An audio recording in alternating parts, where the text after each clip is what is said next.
Slating Part 1, Scene 1, Take 42, Mark. If you're into filmmaking, you've probably seen that routine before. And if you're not familiar with it, what you just saw is a process known as slating, or at least an approximation of it. However, if you want to think of it in a slightly different way, and a way that completely changed how I think about the process, what we're really talking about here is simply adding analog metadata to both our audio and video recordings. What's up everybody, I'm Jason and welcome back to the channel. And if you hadn't guessed it from the intro today, we're talking about slating. But I'm not going to tell you how to do it on a film set and what the proper protocols and terminology are.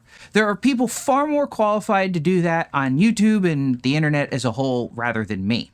Instead, what I want to do is look at the idea of slating and see what we can take from that tradition and apply it to my, and quite honestly, I suspect a lot of yours as well, situation as small independent content creators, and ultimately, potentially, how I can extend that workflow into a modern 21st century process. Now, if you're a follower of the channel, you might be wondering why I'm talking about this all of a sudden. And no, for the detractors out there, I didn't just discover it and feel that I needed to share it. When I started this channel, I used one camera and I shot almost no B-roll. Managing that really was not all that difficult. I could throw it all in a folder and that was good enough. It was only like 1 or 2 files anyway. Now these videos regularly include shots with multiple cameras, multiple takes, pickups, and I shoot dozens of clips of B-roll per video I put together. Put simply, throwing all of that in a folder just doesn't cut it anymore. Plus, it's really frustrating to realize that it's faster and easier to reset up and reshoot something, footage that I know I had shot for a previous episode, than it is to find it in my library because there's no good way to understand what the videos are. So those requirements and situations forced me to start thinking about a better way to apply metadata to my videos, and that ultimately brought me to the realization that I had about slating. We're just talking about metadata here. You know, this is the same stuff that our cameras save in our pictures and videos that tell us what lens we shot with or what aperture setting we were shooting at. And of course, if you're shooting with a cinema camera, it will often also include things like the camera ID and the scene and the take and so on. But any way you cut it, again, we're really just talking about visual and audio metadata in an analog manual form. And when I started thinking about slating that way, I realized I could throw my preconceptions about tradition and how it's supposed to be done completely out the window, and I could focus on what made the most sense for me in my projects at my scale, and more importantly, how I could start looking at automating things to streamline my workflow better. Now, to do that, of course, we need to start somewhere. We need a slate of some sort and an inkling on how we're going to use it. So let's start with that, the hardware. If you're going to follow the line of thinking that I'm selling here, then we're not looking for a $1,500 digital slate with timecode capabilities and all the bells and whistles. I want something that's cheap to start with. In part because I'm going to be modifying it. And I don't want to cut up, wreck, or alter an expensive slate that ultimately I'm not even entirely sure what my end target is going to be. So I picked this up on Amazon. It was cheap. It was $16. Now, saying that this slate isn't great is almost an understatement. The bolts that hold the clapsticks together came factory pre-loosened. That's never a good thing. Lots of Amazon reviewers complained about this, so I kind of knew what I was going into with that. But honestly, a little bit of thread locker and they're not going anywhere anymore, so that's not a tremendously hard situation to fix. The second problem that I ran into is that most dry erase markers that I use, most of which are Expo brand, won't erase. Now, this was also a common complaint in the Amazon reviews, so I also knew what I was going into on that. And I fixed that problem by simply putting some clear packing tape over the areas where I plan to write on with the markers. Now, I did mark on it with a marker before I realized that they weren't coming off, so as an aside, if you happen to have a problem getting dry erase markers off something like this, here's what you can try. Try coloring over the old mark with the same marker and then immediately wiping that mark off.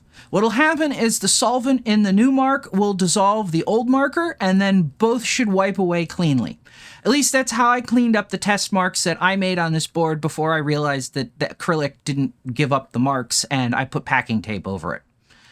Now, as bad as this is, the sticks still clap, and there's still a sheet of something that I can start adjusting to get me going where I want to go. And of course, if you're aware of the problems going in, the board is certainly cheap. The fixes aren't hard if you already have the stuff, and even buying a little bit of thread locker and some packing tape is not terribly expensive. So if you're interested, I'll leave a link in the description with one of these, or a link to one of these, so you can pick it up if you want to, and you want to sort of follow along with the thought process here.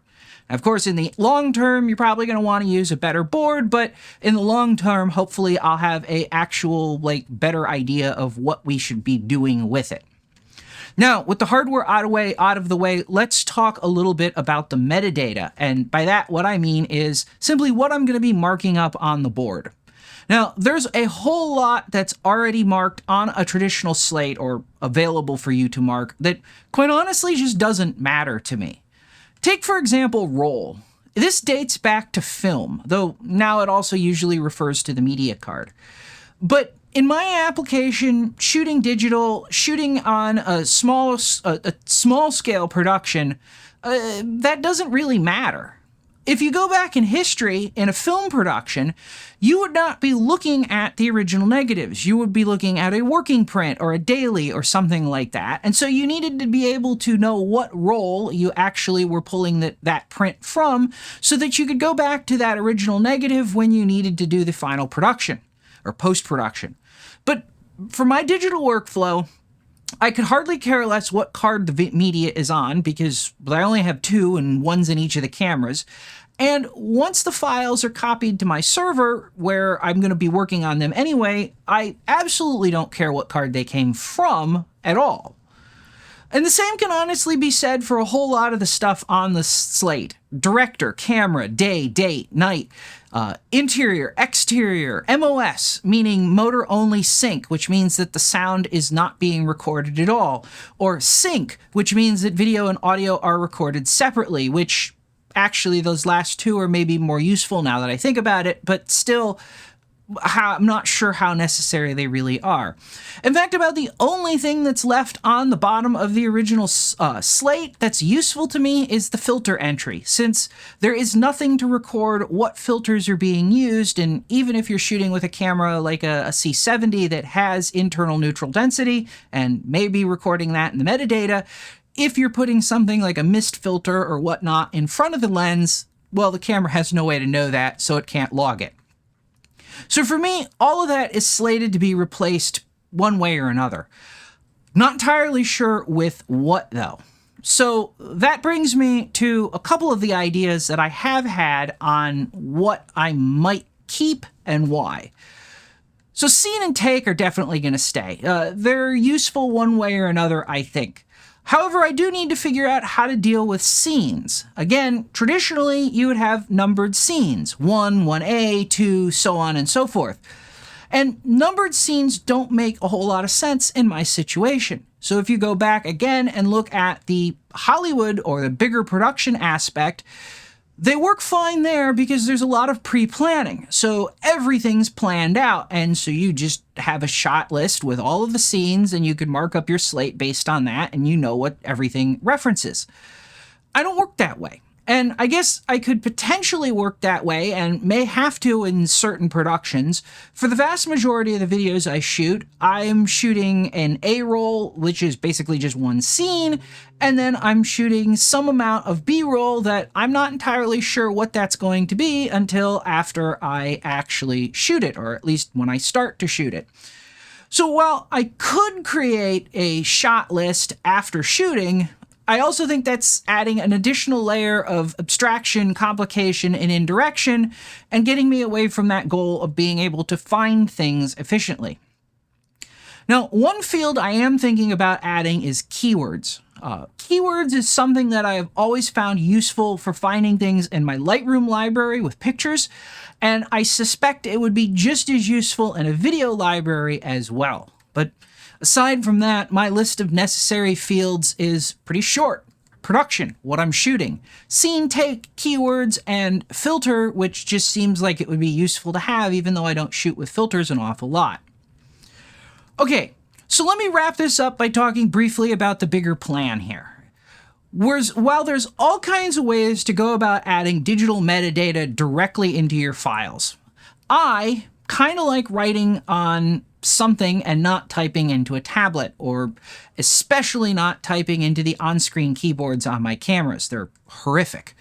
So what I'd like to do is utilize machine vision and machine learning to process what's written on my slate in my own handwriting. That's the machine learning part, is doing the handwriting recognition.